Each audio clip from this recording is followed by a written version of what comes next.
Alhamdulillah alladzi la yu'badu bihaqqin fil wujudi illa iyyah. Al-karimul ladzi man tawakkala alaihi kafah wa man amana bihi haddah wa man sa'alahu a'tahu ma tamanna. Wa asyhadu an la ilaha illallah wahdahu la syarikalah wa la didda lillah wa la walida lillah wala walada lillah. Wa asyhadu anna sayyidana wa nabiyyana Muhammadan abduhu wa rasuluh sayyidu khalqih wa khatamu anbiya'ih al-makhsus bil maqamil mahmudil ladzi lam yaqum fihi siwa. Sallallahu alaihi wasallam wa ala alihi wa azwajihi wa dhurriyyatihi wa ashabihi salatan wa salaman daimaini mutalazimaini ila yaumin nalqah wala hawla wala quwwata illa billah. Amma ba'du, fa yaqulu maulana azza wa jal fi muhkami tanzilih, a'udzu billahi minasy syaithanir rajim, bismillahirrahmanirrahim. Ya ayyuhalladzina amanu taqullaha haqqa tuqatih wa la tamutunna illa wa antum muslimun. Wa qala rasuluhul karim fi ba'di ahaditsih, ittaqullaha haitsu ma kuntum tibtum wa taba mamsyakum wa tabawwa'tum minal jannati manzila.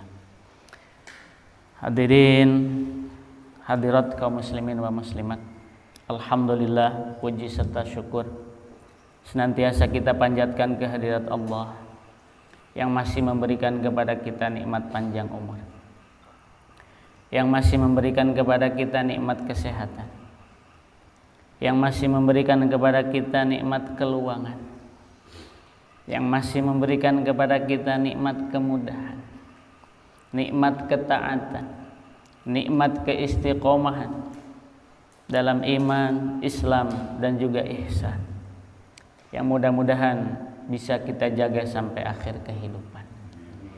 Salawat dan salam semoga tercurah kepada baginda Nabi Muhammad sallallahu alaihi wasallam, kepada keluarganya, sahabat, tabi'in, tabi'ut tabi'in wa atba'uhum, dan semoga sampai kepada kita selaku umatnya yang senantiasa mencintainya dan juga merindukan pertemuan dengannya.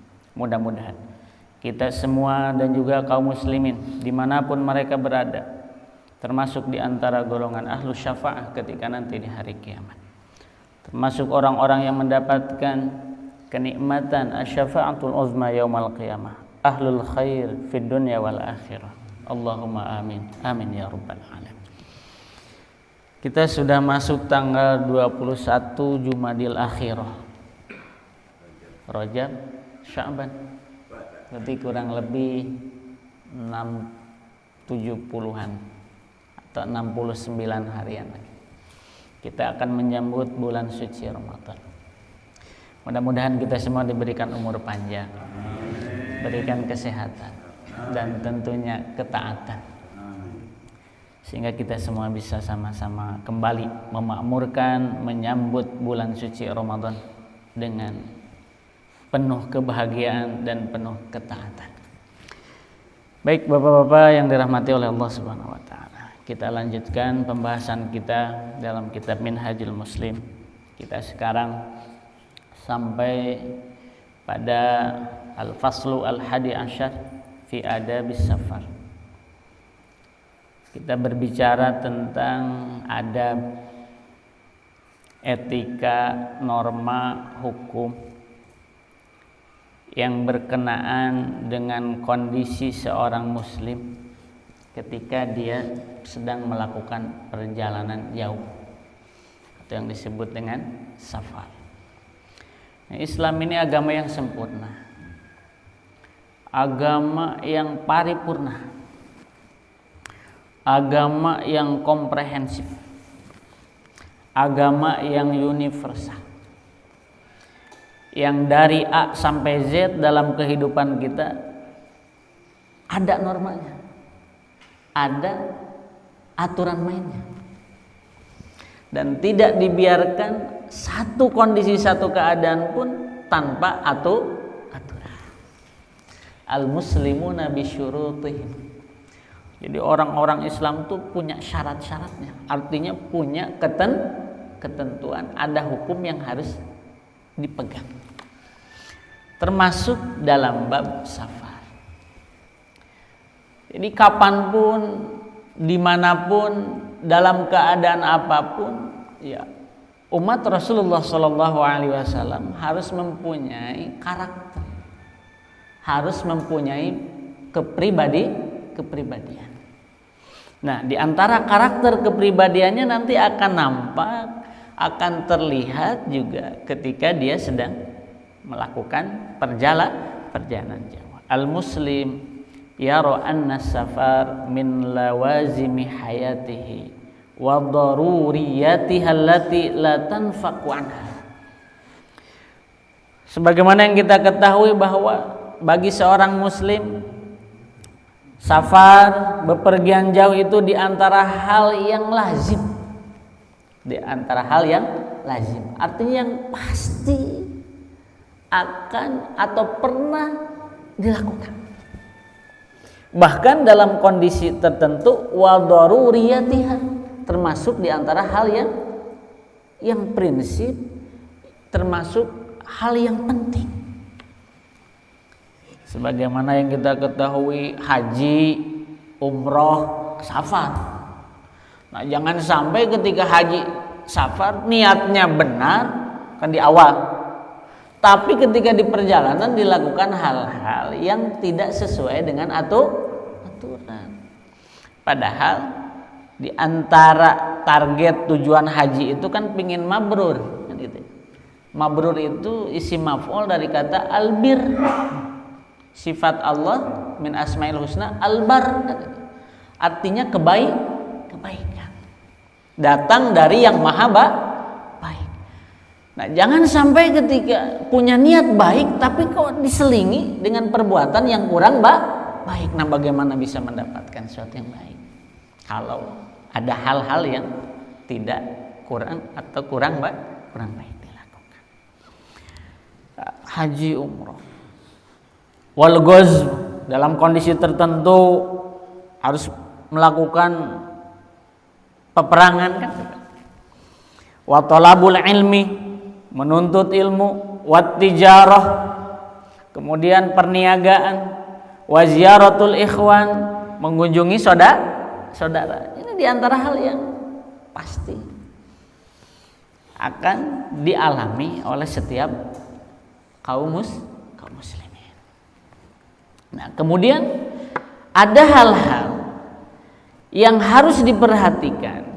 Ada hal-hal yang dikatakan wa min huna kanat inayatu syari' bis safar wa ahkamihi wa adabihi inayatan la tunkan. Jadi syariat agama kita, agama Islam telah menentukan panduan, hukum, adab, norma yang tidak akan mungkin bisa diingkari, yang tidak mungkin dan tidak boleh ditinggalkan. Di antaranya amal ahkam fahiyah, di antara hukum-hukumnya yang pertama qasrus shalah ar-rubaiyah, yaitu dibolehkan, bahkan termasuk min rukhasillah, termasuk di antara hal-hal yang hukumnya rukhsah. Kebalikan rukhsah itu azimah. Jadi dalam usul fikih azimah itu ya kita sekarang dalam kondisi yang sehat, nyaman, tentram, gak ada uzur lah, gak ada halangan. Ya kalau sholat subuh 2 rakaat, isya 4 rakaat, maghrib 3 rakaat, asar 4 rakaat, zuhur 4 rakaat, nggak ada. Tapi dalam kondisi-kondisi tertentu kita sholatnya sampai berdiri kan seperti itu. Tapi dalam kondisi-kondisi tertentu, ada kondisi ketika orang lagi bepergian, ada kondisi ketika orang ada uzur sakit, maka yang hukum-hukum misalkan sholat yang 4 rakaat ar-rubaiyah, maka boleh dikosor,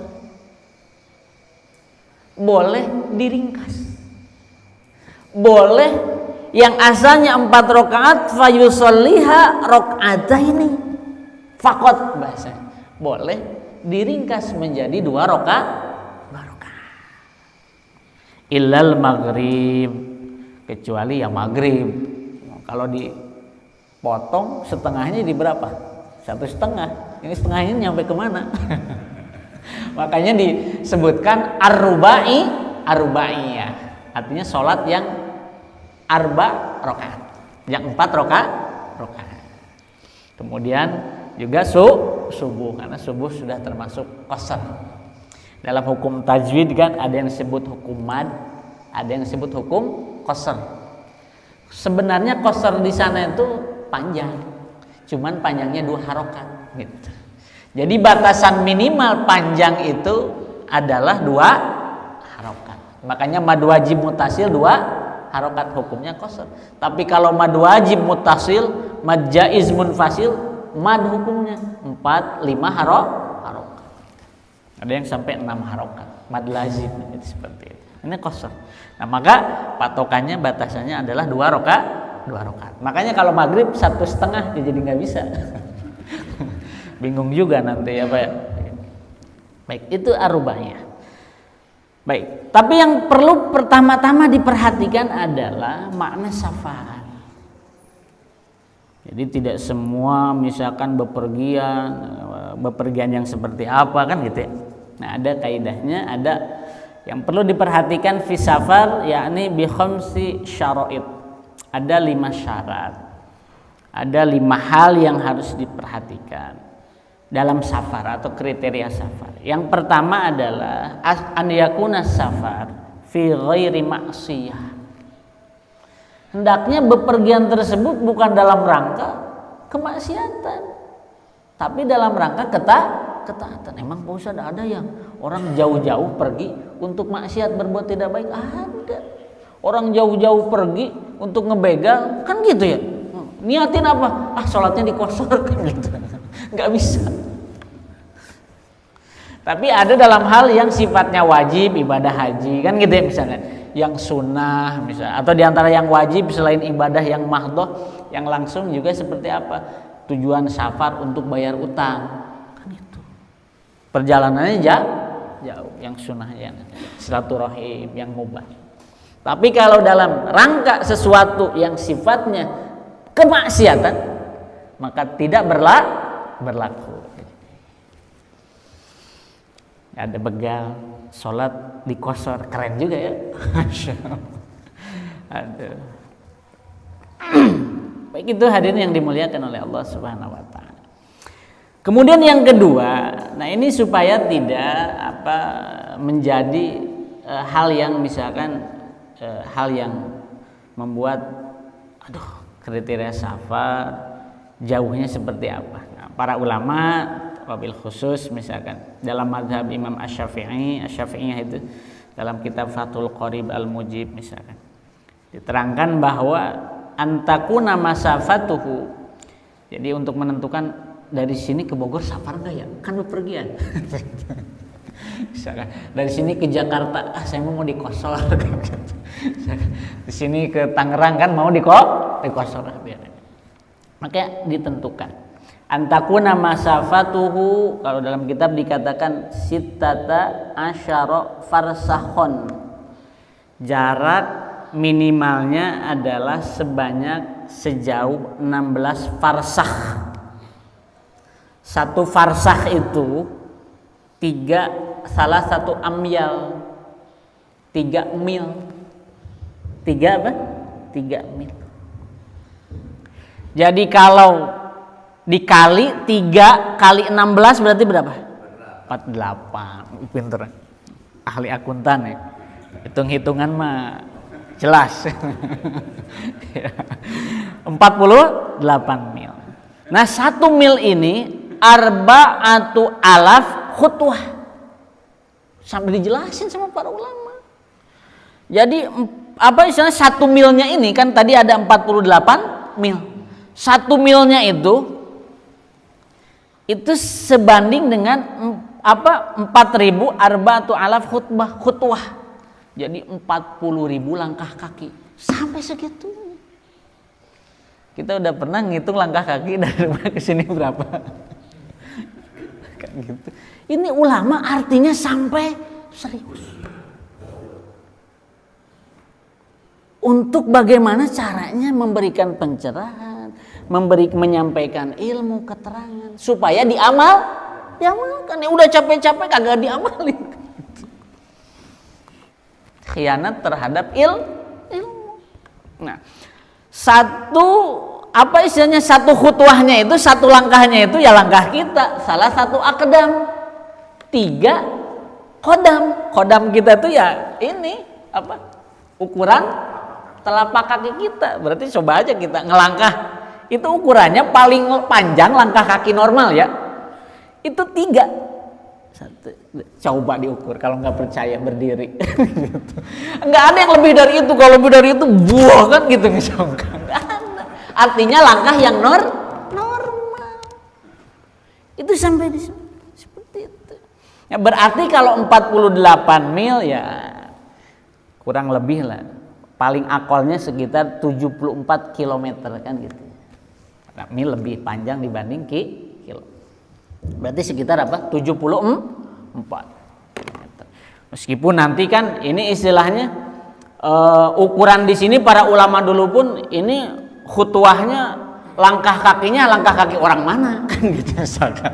Langkah kaki orang Arab aja beda-beda kan gitu ya. Ada yang Hashimiyah kan gitu. Ya ini Hashimiyah berarti salah satunya ya Quraisy nanti. Rasulullah SAW, Bani Hashim. Ada yang Baghdad, orang Irak kan seperti itu. Maka ya kalau ukurannya Nabi mungkin ya Hashimiyah. Ya sekitar 74 mil kira-kira. Nah, meskipun nanti dalam mazhab Hanafi, mazhab Maliki, mazhab Hanabilah, Hambali, kemudian Syafi'i nanti ada terjadi beberapa perbedaan pendapat. Ada yang mengatakan ya 90-an kan gitu ya. Ada yang nyampe 116. Tapi kalau diartikan ke Hashimiyah dalam literasi tertentu ya kurang lebih ya mungkin sekitar 74 kilo. Ya, kita ambil yang paling kecilnya 74 kilo. Nah, ini berarti dalam ukuran segitu ya diperbolehkan, dianjurkan untuk mengqashar salat. Wa idza darabtum fil ardi falaisa 'alaikum junah, kata Allah. Dan ketika kamu bepergian di muka bumi, falaisa 'alaikum junah, maka enggak dianggap dosa. Ketika anta kesuru minas sholat, ketika kamu hendak meringkas mengqashar sholat, itu yang kedua. Nah, yang ketiga muaddiyan li sholati rubaiyah. Jadi mengqasharnya ini dalam safarnya ini khusus untuk sholat yang 4 rakaat yang tadi sudah dijelaskan. Kemudian yang keempat adalah an-niyatu ma'al ihram. Jadi istilahnya apa? Niat ya paling akhir yaitu ketika takbiratul ihram. Udah langsung nih bisa niat. Nah, kemudian yang kelima la ya'tamu bimuqim, tidak bermakmum kemukimin.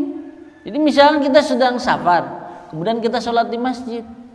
Nah, kalau kita sedang sholat asar, sholat zuhur atau sholat isya kan gitu ya, ngimam, ya imamnya ya normal, ya isya 4 rakaat, yang nggak jadi qashar kita. Mau imam mau berdiri kita assalamualaikum gimana?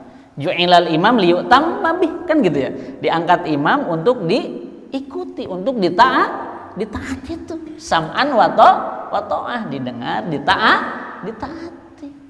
Makanya haram hukumnya mufaraqul jamaah, meninggalkan jamaah sholat. Ini mazhabnya mazhab apa ya, nggak mau sholat langsung nggak boleh, jadi fitnah nggak boleh. Ya mazhab yang 4 itu kan ahlus sunnah wal jamaah. Kalau kita lihat runtutannya itu satu guru semuanya. Imam Ahmad berguru ke Imam Syafi'i. Imam Syafi'i berguru kepada Imam Malik, tapi beda ya biasa aja.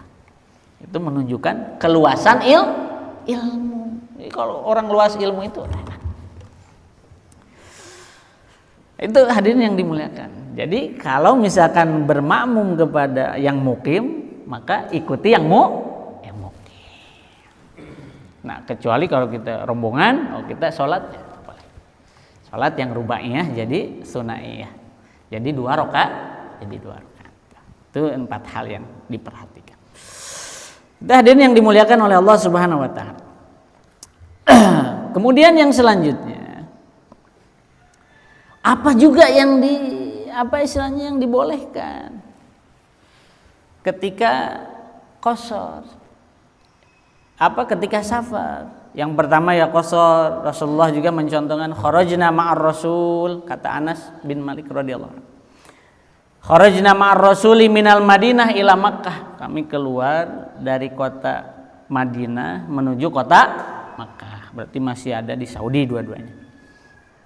Fakana yusalli rubaiyata raka'atain hatta raja'na ilal Madinah. Maka kami selama safar, istilahnya safar itu plek dalam perjalanan, ataupun ketika sampai safar di sana, tapi tidak lebih dari 4 hari. Berarti batasannya 3 hari. Berarti kalau lebih dari 3 hari, itu sudah dianggap ya mukim kan gitu. Makanya orang yang thalabul ilmi, santri kan gitu ya. Mahasiswa yang ke luar negeri, ini kan daerah safar saya, bukan tanah mukim saya. Selama ngajinya, sekolahnya, nyantrinya, kuliahnya di qashar terus, Masya Allah. Ya, ini untuk batasan. Iya. Artinya enggak seperti itu. Ya kalau santri kan luar biasa kan gitu, motekar. What is the meaning of the motekar kan gitu. Ya mencari di qashar. Saya dari Medan, saya dari Sulawesi, saya dari Kalimantan, saya istilahnya nyantrinya di Tasik misalkan kan gitu ya. Saya safar, yang lain sholatnya itmam sempurna, ini di qashar kan gitu. Ini hadirin yang dimuliakan oleh Allah Subhanahu wa taala. Di antara pendapat. Selama di di perjalanan, kemudian ketika sudah sampai di Makkah dan sebelum kembali itu masuk safar. Dan hitungan safar ini, mengqashar ini nggak boleh. Kalau saya mau pergi saya ke luar pulau, saya pergi ke Jawa, sholat zuhur, tapi masih di rumah, di kampungnya, udah di qashar nggak boleh. Karena itu belum termasuk perjalanan. Jadi bisa jadi berangkat, bisa jadi tidak boleh diapa. Tapi harus di perjalanan. Sudah jalan. Berarti kalau masih di sana ya sholat biasa. Ini ketika di perjalanan. Nggak boleh sholat juga, nggak boleh juga sholat di tengah jalan ya, ganggu orang. Ini sholatnya di perjalanan. Itu hadirin hal yang perlu dipahami bersama. Itu yang pertama. Yang kedua adalah jawazul mashi 'alal khuffain. Boleh ketika berwudu, ketika bersuci, tidak menanggalkan khuf. Kalau dulu itu bahasanya khuf itu biasanya semacam dikatakan kaos kaki kan gitu ya, yang terbuat dari kulit. Itu biasanya dipakai, dikenakan ketika musim dingin. Makanya pahala isbagil wudu alal makarih kan itu ya. Pahala keutamaan menyempurnakan wudu di saat kondisi-kondisi yang susah gitu. Misalnya musim dingin. Kita mah alhamdulillah orang Indonesia nggak ada musim dingin. Kalau di sana musim dingin bahkan bisa sampai minus kan seperti itu. Turun salju puncaknya. Itu. Orang kita mungkin ini rukhsah enggak wudu gitu. Ini kita narik selimut aja lah gitu. Kita alhamdulillah enggak diuji sampai dengan ujian seperti itu. Paling kita kondisi dinginnya apa? Subuh habis ronda hujan kan gitu ya. Habis ronda kan kurang tidur. Suka meriang kadang-kadang panasin gitu. Kemudian cuaca dingin harus bangun kan. Tapi wudhu tetap maksimal. Itu luar biasa pahalanya. Nah, kalau di negara-negara ya Arab pada waktu itu termasuk diantaranya ada kondisi ketika bardan au burudan syadidan, kondisi yang ketika puncak musim dingin. Makanya menggunakan khuf. Menggunakan apa? Khuf. Dikenakan khuf. Nah, maka boleh apa istilahnya ketika menggunakan khuf itu khufnya tidak dilepas. Penutup kakinya tidak dilepas. Jadi cuman diusap. Makanya ini Imam Ali radhiyallahu anhu ditanya. Jadi ada halnya, ada waktunya, ada saatnya. Ketika beragama itu, maka modal utamanya adalah iman.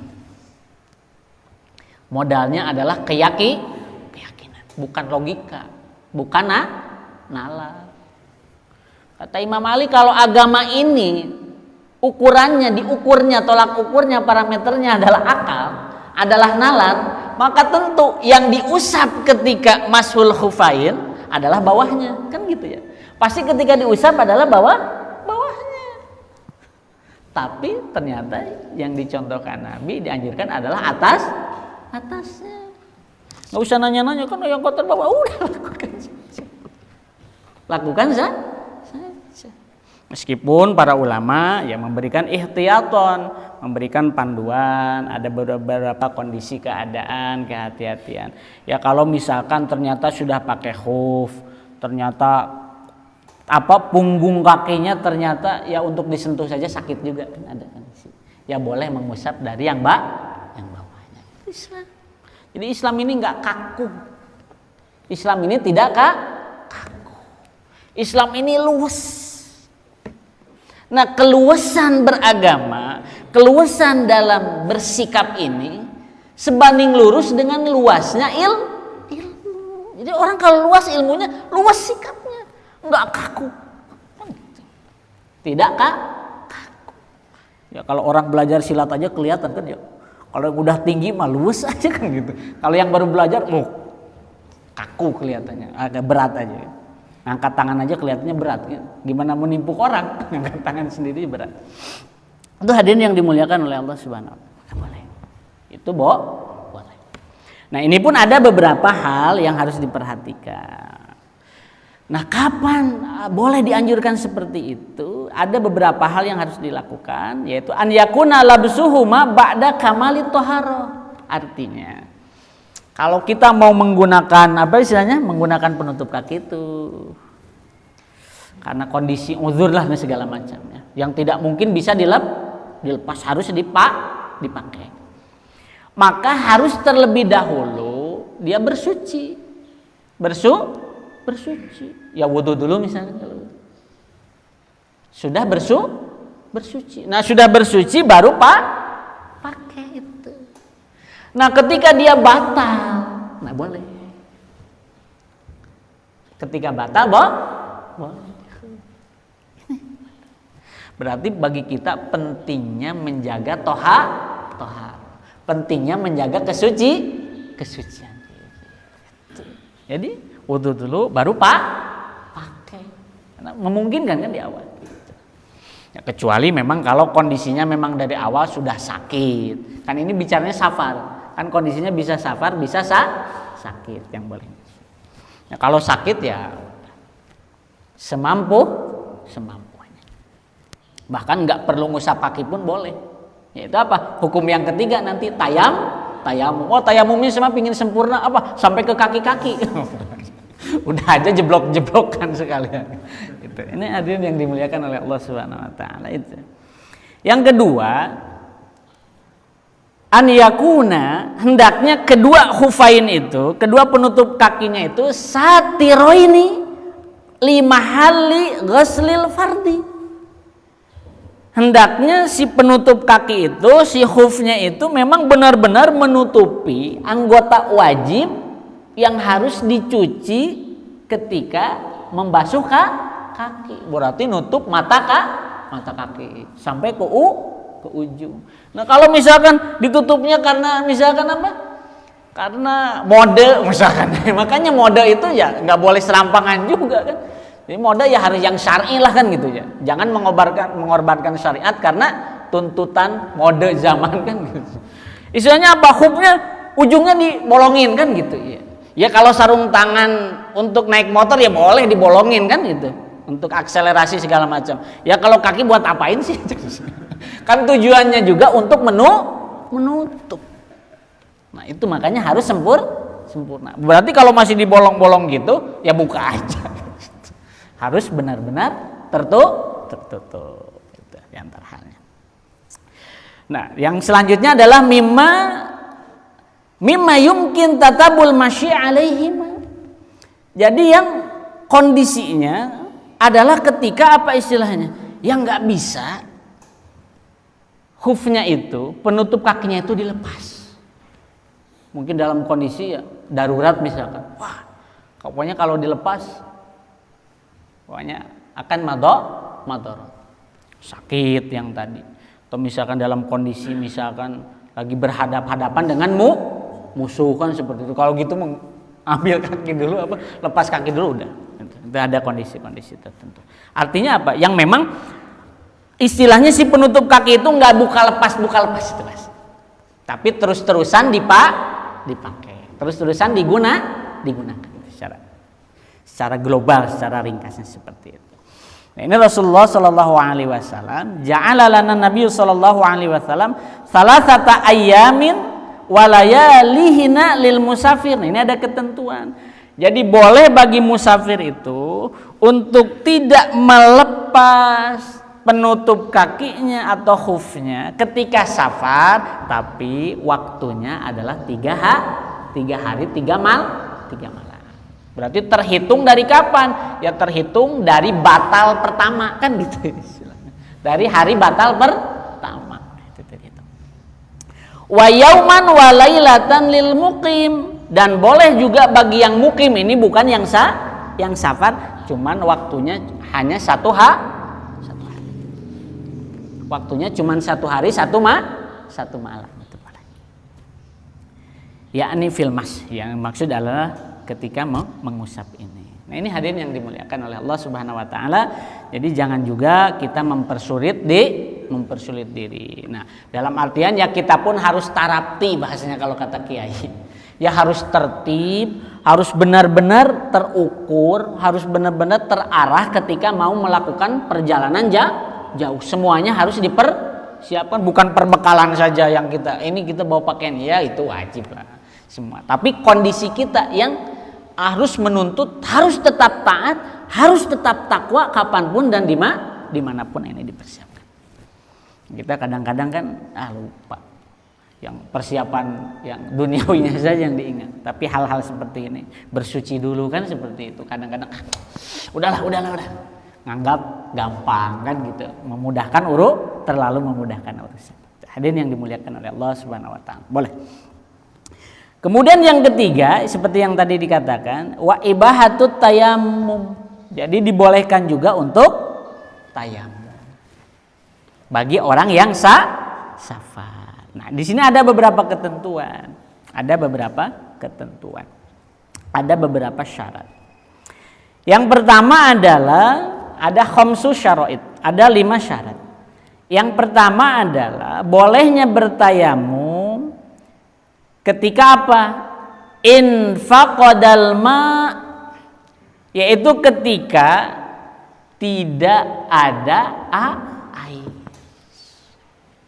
Safar dan tidak menemukan air, enggak nemu air. Jadi kata para ulama, inda wujudil uzri bisafar. Bolehnya tayamum ini ya ketika ada uzur. Ya, kalau kita bepergian jauh kemudian di sana disediakan apa? Tempat midoah, artinya tempat untuk berwudu kita.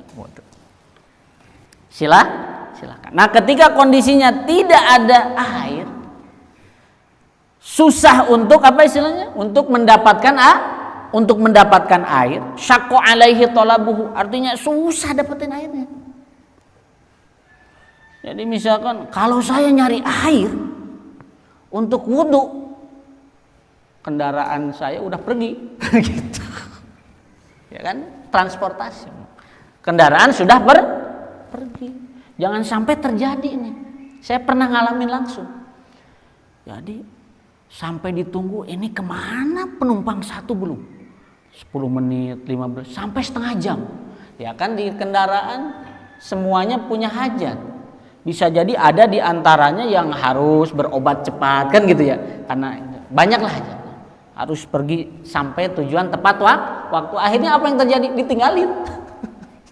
Sampai udah jalan baru nelpon. Wah, ini ada yang tertinggal. Ya salah sendiri, nyusahin diri sendiri. Ternyata ketika ditanya dapat informasi lagi ngapain, sholat dulu kan gitu.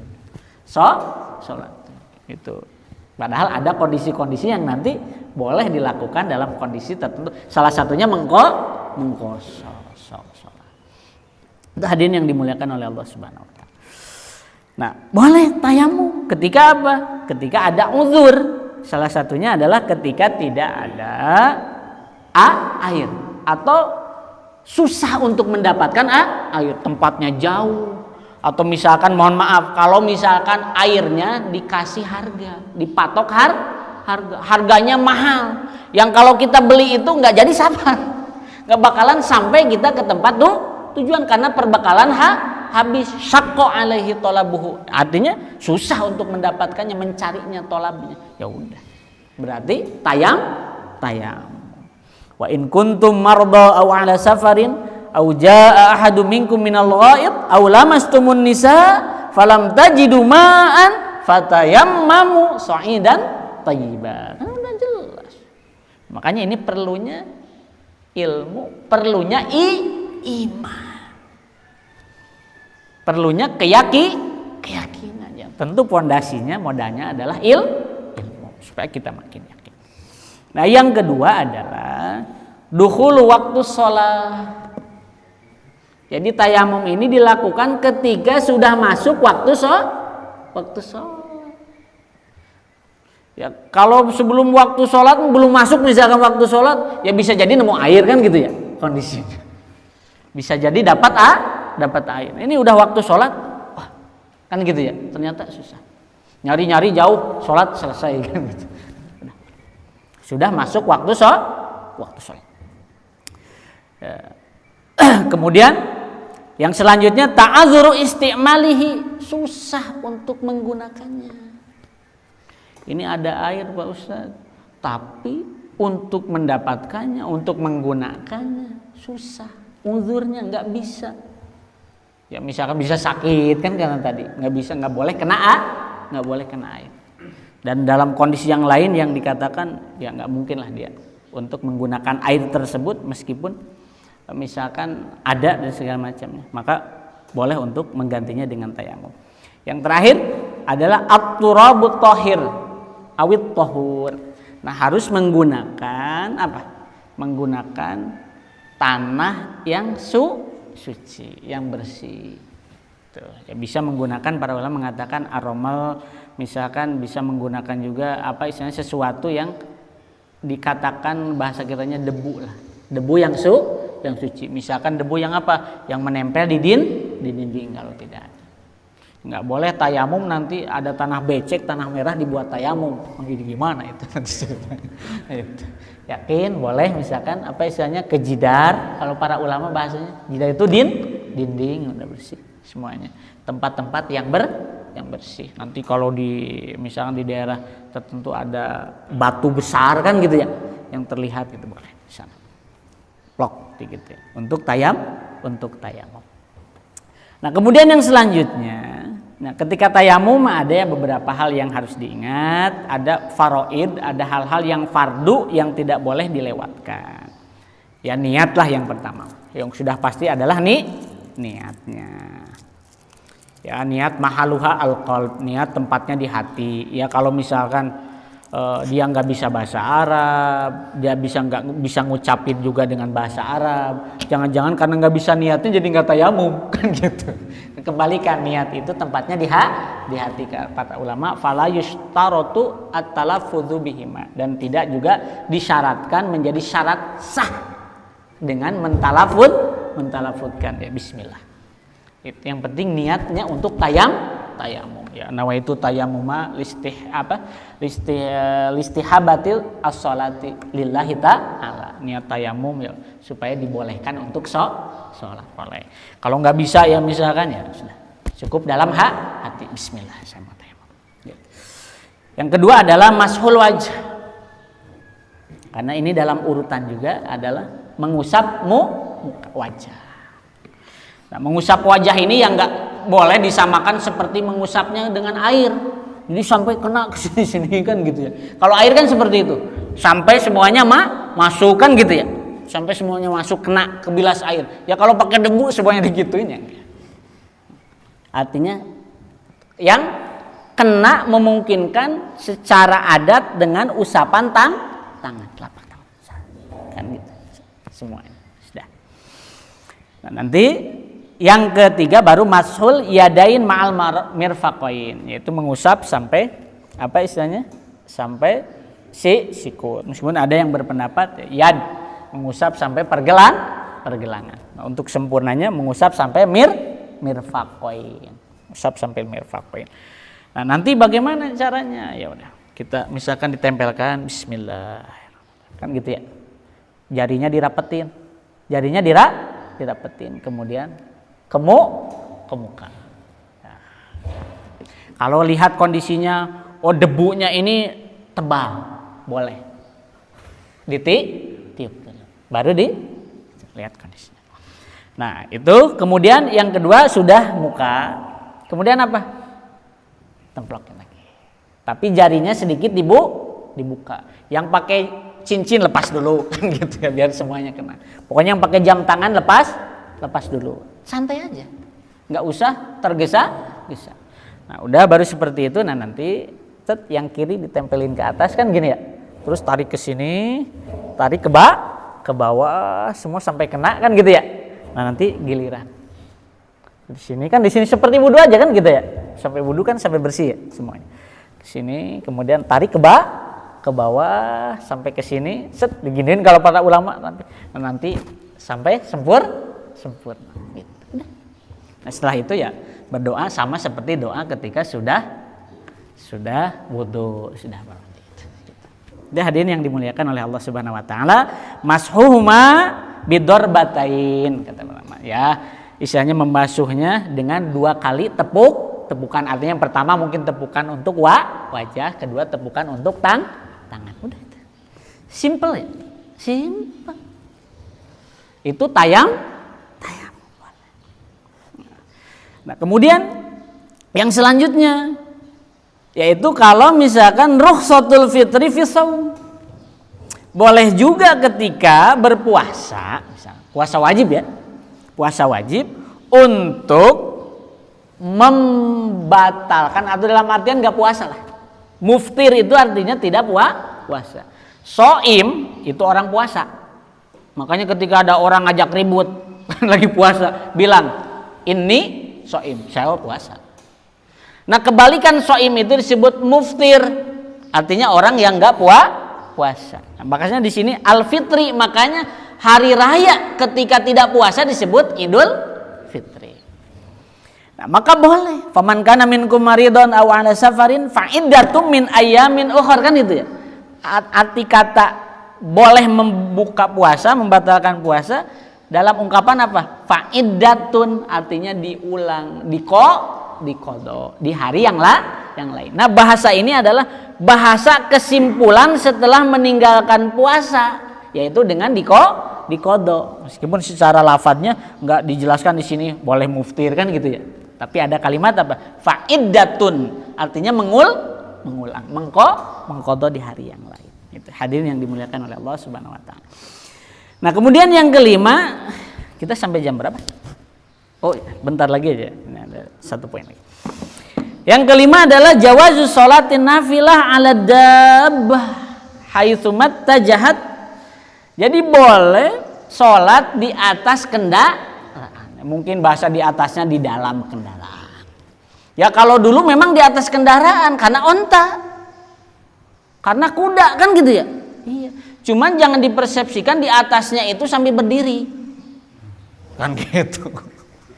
Di atas unta sambil berdiri ya. Untanya kena apa? Kena nyamuk, untanya kena lalat. Jatuh kan. Santai. Duduk sambil nunggang kuda. Ini ketika sholat sunnah.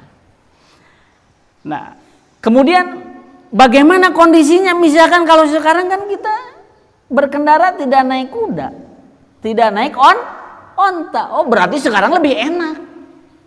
Karena naik kendaraan bisa lebih santai. Artinya ketika di bis misalkan gitu, di kendaraan umum, ya sholat haitsu mattajahat, kemanapun mengarah mobil tersebut, ya udah. Kemanapun kamu menghadap ya Allah ada. Nggak perlu menghadap juga, Allah kan sudah ada dalam hati orang beriman. Udah yakin. Nggak usah, Pak sopir tolong ke arah kiblatin, saya mau sholat. Nggak bisa. Ini gue sholatnya lagi ngebelakangin kok, balik lagi berarti. Nggak usah dibuat susah. Udah kemanapun menghadap, sholatnya lebih enak. Kalau dalam kendaraan. Nah ini kendaraan umum. Ya kalau kendaraan misalkan pribadi, ya kalau kendaraan pribadi mah istilahnya apa? Ya mampir dulu, melipir dulu, santai dulu lah kan gitu ya. Kita istilahnya masih dilakukan lah. Tapi misalkan kalau kondisi kayak tahun berapa ya, yang mudik itu sampai banyak yang meninggal juga kan gitu ya, sampai nggak bisa lah stuck, padat, bener-bener padat, nggak merayap sedikit pun, diem berhari-hari, ya boleh dilakukan di dalam mobil. Terkhusus apalagi para ibu-ibu kan gitu ya, umahat yang susah untuk mobilisasi segala macam, ini boleh seperti itu. Ini hadirin yang dimuliakan oleh Allah Subhanahu Wa Taala. Yang keenam, kita percepat, jam'ul jam'i baina zuhraini awil isya'aini, jam'at taqdim atau jam'at ta'khir. Jadi boleh menggabung dua sholat dalam satu waktu. Itu disebut jamak. Tapi jamaknya di sini apa? Baina zuhraini, antara dua zuhur. Nah, ternyata asar itu dalam istilah fikih, sebagian fikih dikatakan zuhur. Cuman zuhurnya zuhur akhir. Zuhurnya zuhur akhir karena matahari pun kan masih gini. Masih condong. Cuman kalau di sini posisi bayangannya lebih pendek kan gitu ya. Karena memang di tengah. Karena kalau ke sini udah mulai. Nah, itu hadirin yang dimuliakan oleh Allah. Artinya dua zuhur di sini adalah zuhur dan asar. Jadi nggak boleh zuhur dengan maghrib kan gitu. Saya mah pengen di koktail kan gitu. Saya ingin di mix, misalnya dicampur lah di. Ini nggak bisa. Zuhur dengan asar. Awil isya'aini atau dua isya. Nah dua isya ini artinya maghrib dan isya. Nah maghrib ini disebut juga isya'ul awal, isya yang pertama. Sedangkan yang kedua itu disebut isya'ul akhir. Jadi dalam buku kitab misalkan dalam fikih kajian ada yang mengatakan as-shalah apa istilahnya al-isya al-awal. Oh berarti yang di sana dimaksud adalah maghrib. Nah ini boleh maghrib dengan isya. Nah kalau subuh nggak boleh. Subuh adalah waktu khusus, waktu yang istimewa. Sesusah apapun, seberat apapun, subuh ini merupakan nikmat yang luar biasa yang harus kita syukuri. Karena begitu banyak orang yang ketika tidur nggak bangun lagi, nggak bangunlah kita. Niatkan sholat subuh kita ini sebagai bentuk syukur kepada Allah. Kita masih diberikan umur, diberikan kesempatan, diberikan kenikmatan. Itu boleh. Baik jamak takdim atau jamak takhir. Takdim itu berarti dari kata qadam. Qadam itu kan telapak kaki, yang pada dasarnya telapak kaki digunakan untuk jalan. Kalau jalan maju atau mundur. Nah, maju. Artinya jamak takdim memajukan waktu akhir ke awal. Berarti menarik waktu asar ke zuhur itu jamak takdim. Nah, yang jamak ini pun boleh dilakukan juga jamak takdim qasron lillah. Jamak takdim dengan dikosor juga boleh. Atau misalkan mau jamak saja boleh. Ya berarti nanti niatnya aja. Masalah niatnya nanti usolli fardhu zuhri arba'a rakaat. Berarti kalau arba'a rakaat enggak dikosor kan gitu ya. Mustaqbilal qiblati. Majmu'an bil asri kan gitu ya. Yang dijama dengan sholat asar. Berarti lillahi ta'ala. Tapi kalau mau dikosor ya diniatkan juga kosor. Berarti bukan 4 rakaat tapi 2 rakaat. Misalkan sholli fardhu zuhri rakaataini mustaqbilal qiblati jam'a taqdimin qasran lillahi ta'ala, dan redaksi yang lainnya lah boleh dengan menggunakan redaksi niat yang lainnya, banyaklah para ulama, silakan nanti itu.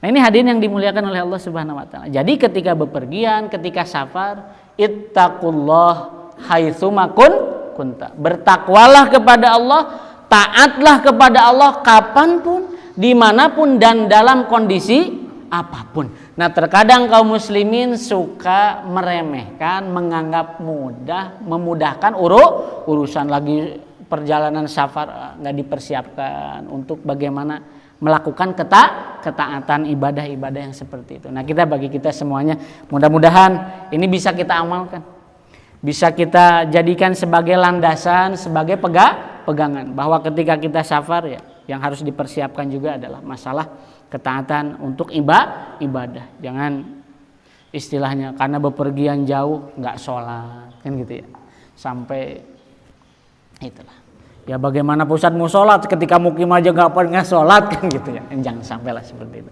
Insya Allah kita tidak seperti itu, karena wala tamutunna illa wa antum muslimun. Itu yang harus senantiasa kita ingat, bahwa kita diingatkan oleh Allah Subhanahu wa taala supaya benar-benar bisa mengakhiri kehidupan kita dalam keadaan Islam.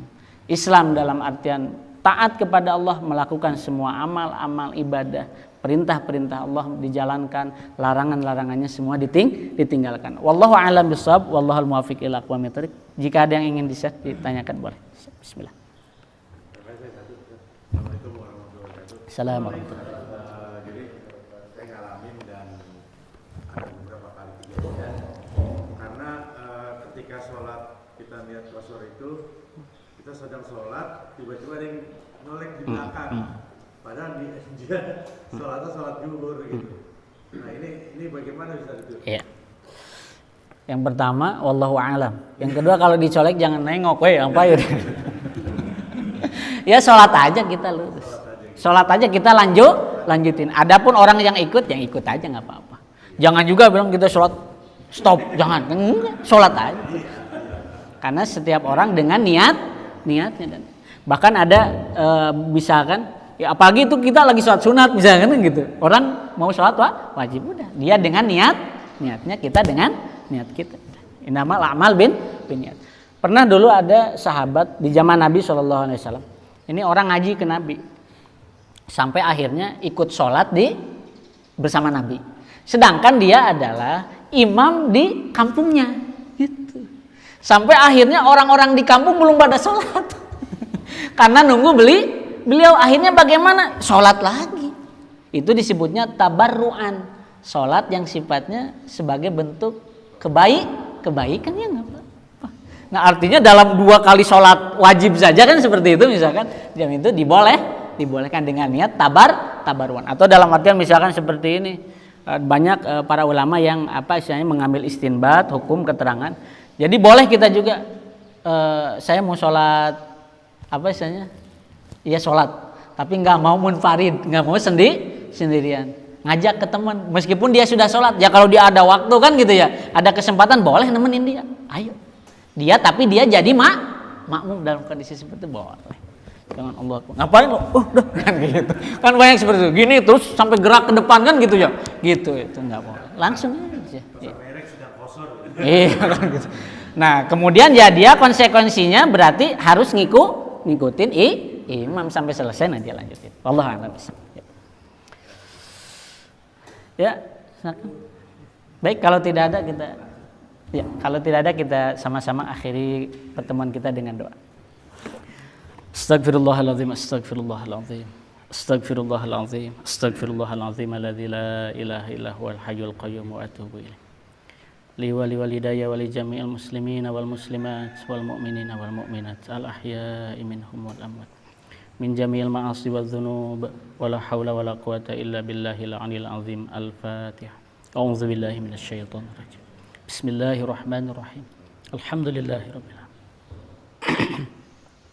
Ar-Rahmanir Rahim. Maliki yaumiddin. Iyyaka na'budu wa iyyaka nasta'in.